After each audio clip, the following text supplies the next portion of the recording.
early season high country hunt of my favorite hunt of the year. Well, in the high country, early fall, late summer, this is what you get. Like, I'm breaking my own rules. I mean, we're stalking this buck in his morning bed. We just can't pass up the opportunity. We got to make a play on him. The big buck's right below us. I think it got him. I don't know, I saw him kick. I didn't see any blood though.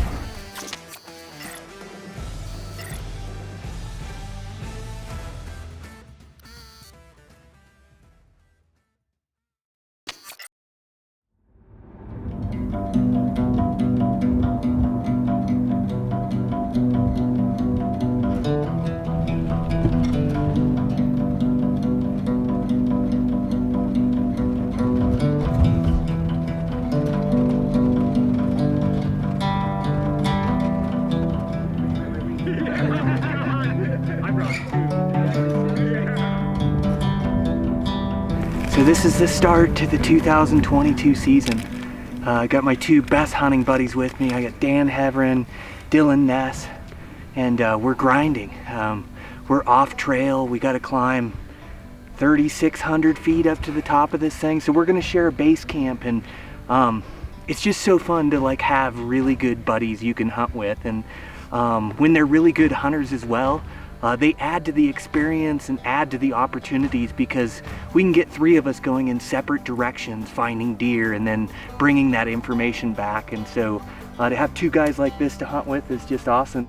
Early season high country hunt. We're hunting Nevada above 10,000 feet. And it's just in this gnarly terrain. It's so steep, and there's all these white rocks and boulders, and the rocks are the size of cars or houses. And so a ton of undulation, ton of topography, and then it's just in this extreme environment. It's like where goats and sheep would live, but they're high country muleys.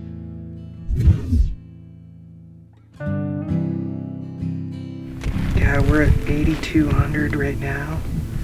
It looks like we started at 7,200. So we've got 1,000. The top that we gotta go over is about 10,400. So a third of the way, basically. Yeah, so we got about 2,200 more to get. Yeah.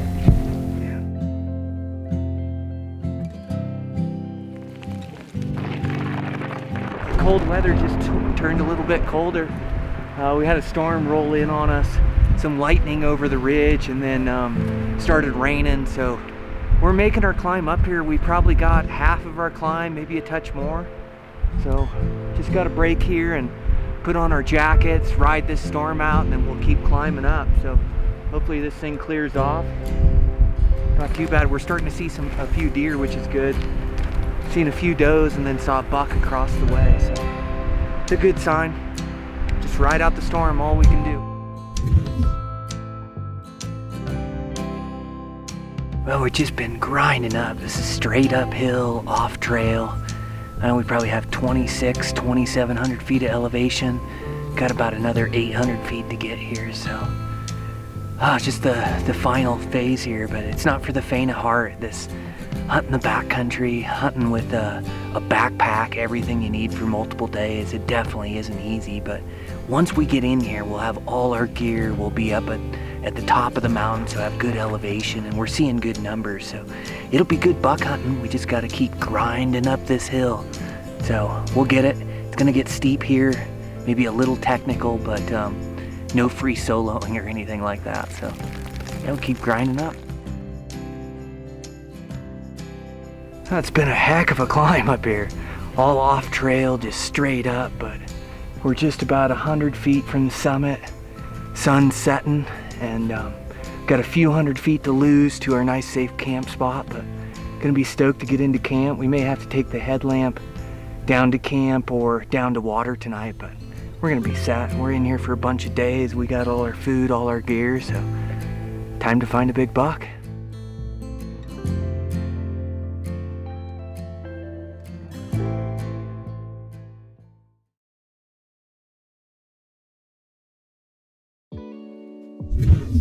Morning of day 2 here. Got light early this morning. We wanted to be out of camp by 5:45, and it's light at 5:45, so just getting in sync with our new terrain. We're switching time zones, different sun up, different sun down, but just checking this basin right now, making sure we're not walking by anything. We're gonna keep cruising up. Gonna get an awesome vantage point today, so we're gonna turn up some bucks and make something happen.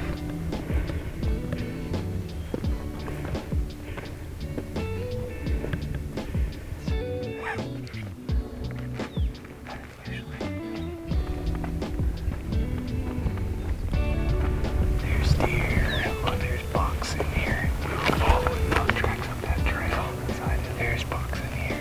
I should have maybe walked us down to the saddle because they like this bottom right here, but I'm hoping we can see it from the vantage.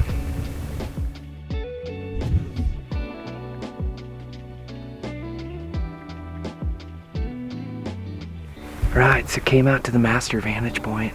We did run into another hunter coming over here, so we have to be cognizant of him, but we can just see everything right now, 360-degree view. We just spotted a handful of bucks here and then some does. One of them's a decent 4-point, not quite what we're looking for, but we'll let our glass do the work now and kind of move around this vantage point, let the sun come over and see what we can turn up here. So hopefully there's a good buck around close.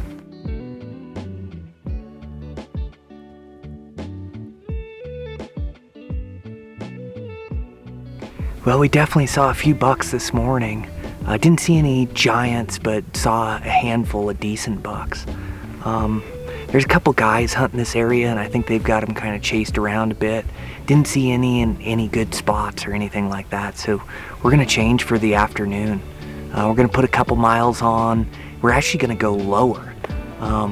I think a lot of guys are hunting these ridge lines and these high alpine basins, which will still be in the high country above 9,000 feet. Just gonna get a little bit lower where I think they're getting pressured too. So grab another master vantage. We'll probably sit there all afternoon unless we find a buck to go stalk, which hopefully that's the case. So that's our game plan. Go put on some more miles.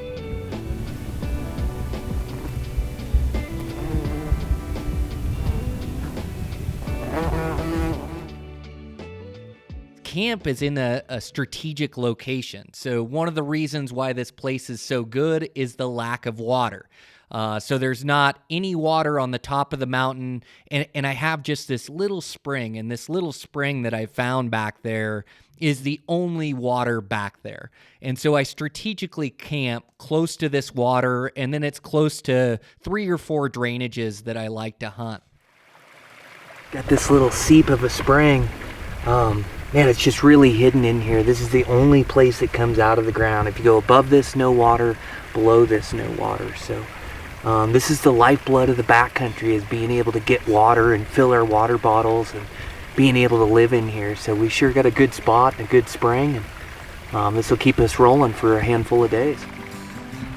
He's got to be, what, 3 to 4 inches out past his ears on that front beam that comes out, right? He's got eye guards too.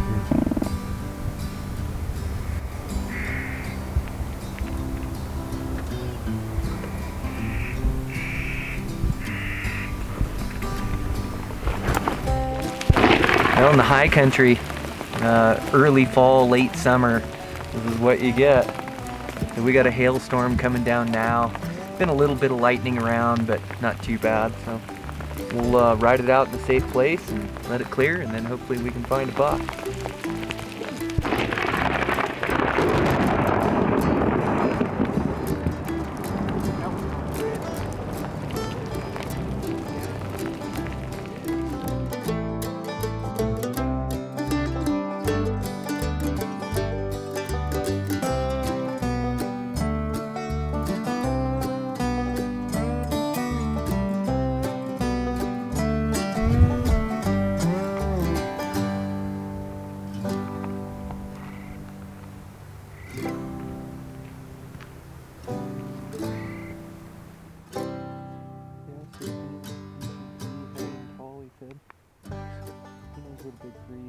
Oh yeah. Wrapping up our day.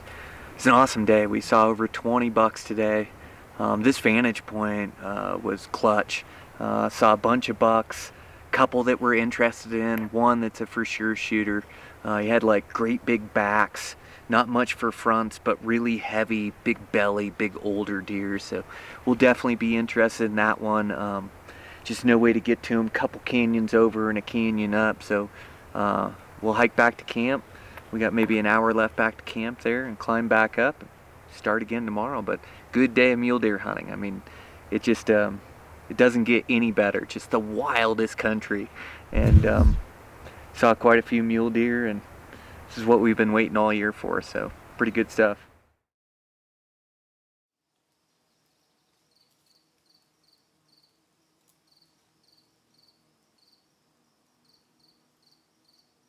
Rock and roll, huh? Yeah, rock and roll. Good luck today, guys. Good one. So we're up early and we're grinding with our headlights in the dark. We're making our way up to where I'm going to look for this buck, and we've got quite a few miles to cover. And so as we're covering these miles, the sun's coming up. Just start to put some glass on some hillsides, and I'm actually glassing a back basin. They like this basin, and they can go anywhere in this basin, you know. That would make sense from the top, huh? Yeah, because it's just, there's not much feed there. That's like a bedding zone. But they're not going to sit up there and feed in the morning. Well, morning of day 3 here. Had a big climb this morning to get up on top. Woke up early. And not seeing a whole lot yet, but just picked out a couple bucks in this gnarly little chute over here. So, get a look at them, see what they are. Hopefully they're big enough to make a play. I'd love to make a stalk here, so I know we're starting to get antsy. I just catch a glimpse of a deer, and I get my scope out and check him out, and it's a good buck, and he's with a 2-point. And this day, they forecasted a bunch more storms in the afternoon, and so I'm going to be a bit more aggressive with this buck. And as I watch him, he beds in this first bed, and he's in a really good location. But it's just first light. The sun's just coming up. The winds are still a bit swirly, but I make the decision that I want to hunt this buck in his first bed. So we got a good buck spotted. Really tall, big backs. He's in a good spot in the sunshine. It's early still, but we got a good thermal wind, and we just can't pass up the opportunity. We got to make a play on him, so we're not going to wait for his afternoon bed. We're going to stalk him in his morning bed. We're not that far away from him, like maybe a half hour at most, and a great approach. So, man, this is what it's all about. We spotted this buck this morning. My good buddy Dylan Ness. He's going to stay up there and give me hand signals, and so we've got it worked out where he's got orange up there. I know what his signals mean, and so he can keep eyes on the buck as we're making a play around. So super advantageous to have a glasser and somebody that can give you hand signals. It's a game changer. Go make a play. That's a perfect wind. Good understanding of winds in this country is key. We were all the way up there. We came across, the wind was wrong up top, but after we got in this basin, these thermals are rising up from this morning, warming this valley air and rising up. Just perfect. Couldn't ask for better wind.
finally stands and starts walking off, and then gives me a look where he stops broadside, gives me a good angle.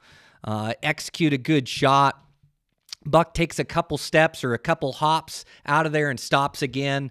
I put another arrow in him. It ended up being 2 arrows right in the spot of this buck. Absolutely crazy. Speechless.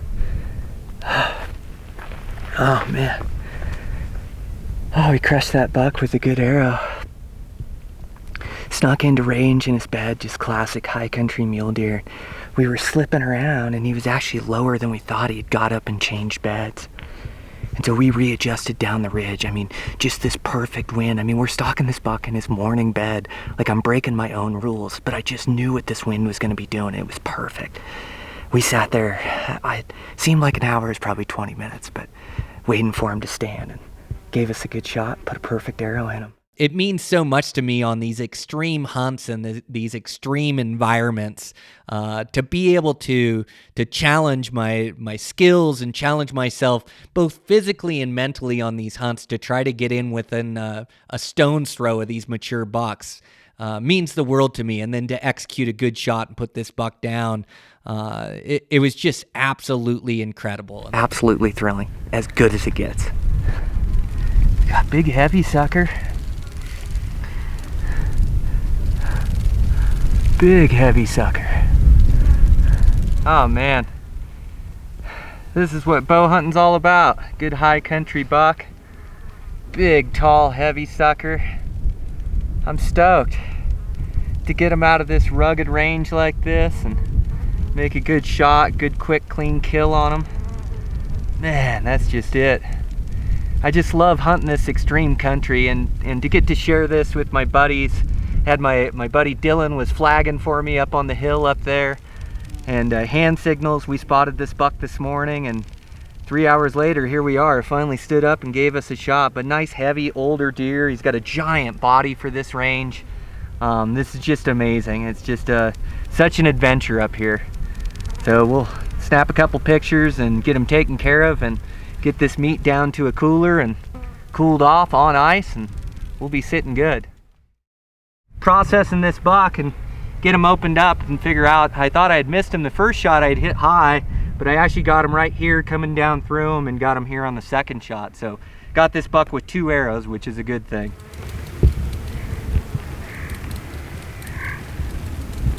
Got this buck back to the truck. It's such hot early season right now, so it's just crucial to get that buck on ice. I'm also hunting with a couple buddies, so after I kill this buck, I'm going to continue to hunt for a few days. So the best way to keep these bucks is to lay a layer of ice down, and lay that layer of ice down and then salt that ice. The salt lowers the freezing temperature of the ice and gets it nice and cold. I like to lay the meat in there, ice on top, I salt that, and that'll actually freeze your meat. You can get by 4 or 5 days before you need to mess with it. So that's exactly what we've got here. Got buck on ice, salted ice, layers. This thing's already been sitting for a couple days. You can see it's totally good, can't even see the meat. I like to also open it up so I get all the water out of there. That water will melt ice quicker. So that's my method for keeping bucks. When I get home, I'll butcher it up, we'll freeze it, be good to go.